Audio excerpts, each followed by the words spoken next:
अस्सलामु अलैकुम वरहमतुल्लाहि वबरकातुहू। नाज़रीन, इस फैशन के दौर में जिस तरीके से हर एक चीज़ में फैशन का चलन और रिवाज है, पहनने ओढ़ने से लेकर हर एक चीज़ में फैशन की डिमांड और तलब है, उसी तरीके से बालों को सजाने संवारने और बालों को मुज़य्यन करने में और बालों की कटिंग का फैशन भी बिल्कुल उरूज पर है।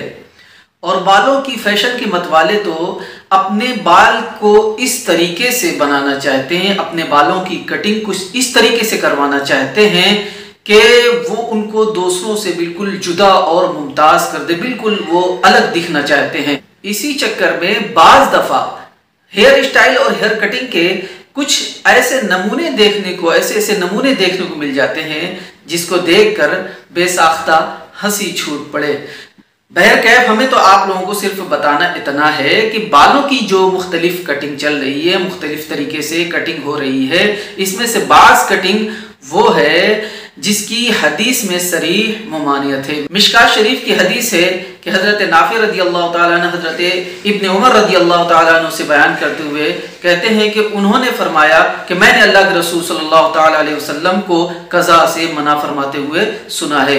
अब हज़रत नाफ़ी रज़ी अल्लाह तआला अन्हु से जब पूछा गया कि कज़ा क्या चीज़ है, तो आपने फरमाया कि बच्चे के सर के बाज़ हिस्से को मूंड दिया जाए और बाज़ हिस्से को ऐसे ही छोड़ दिया जाए, ये कज़ा है। एक दूसरी हदीस है जिसमें हज़रत इब्न उमर रज़ी अल्लाह तआला अन्हु ही से रिवायत है। वो फरमाते हैं कि अल्लाह के रसूल सल्लल्लाहु तआला अलैहि वसल्लम ने एक दफ़ा एक बच्चे को देखा और इस तरीके से देखा, यानी बाज़ हिस्से के सर के बाज़ हिस्से को उसको मोड़ दिया गया था और बाज़ हिस्सा ऐसे ही छोड़ दिया गया था।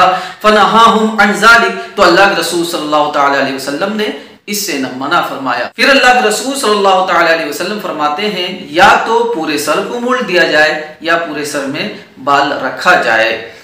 तो अब इन हदीसों से समझ में आता है कि इस तरीके से कटिंग कराना कि बाज़ हिस्से मुंडे हुए हों, बाज़ हिस्सा छिला दिया जाए और बाज़ हिस्से में बाल हो, इस तरीके से कटिंग में हदीस में सरी मुमानियत है। इसको कज़ा कहते हैं और कज़ा से अल्लाह के रसूल सल्लल्लाहु तआला अलैहि वसल्लम ने मना फरमाया है।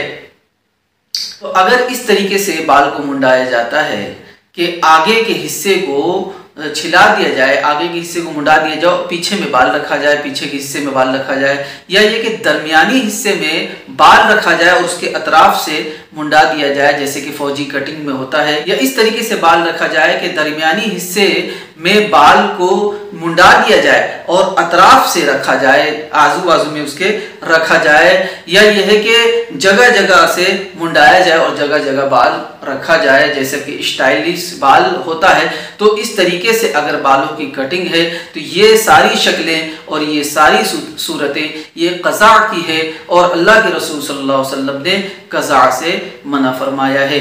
अब रही ये बात कि इसमें बच्चों का जिक्र है, तो हदीस में जो बच्चों का जिक्र है तो ये जिक्र जो है आदतन और रिवाज के तौर पर आ गया है।